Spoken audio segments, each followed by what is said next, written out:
Hello, I'm Lamar, your driving instructor. Today we're going to learn how to reverse park at an angle. It's very easy if you know all the rules. Last time we talked about how to do forward angle parking. I leave the link in the description below this video. Subscribe to the channel and we'll get started.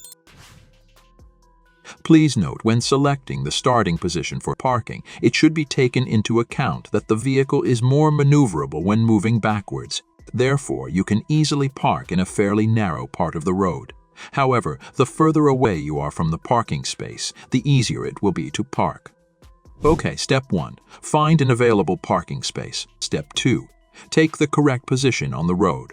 We'll use the side mirrors for orientation. Move forward slowly until your right side mirror aligns with the parking space start line. Step 3.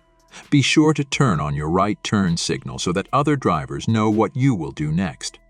Look in your side mirrors and make sure you are not in anyone's way or causing an accident. Turn the steering wheel all the way to the left and slowly start driving until you are parallel to the parking line in your side mirror.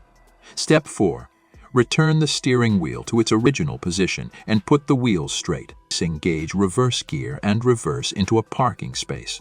Congratulations, you have successfully parked. Now practice on your own on unloaded sections of road.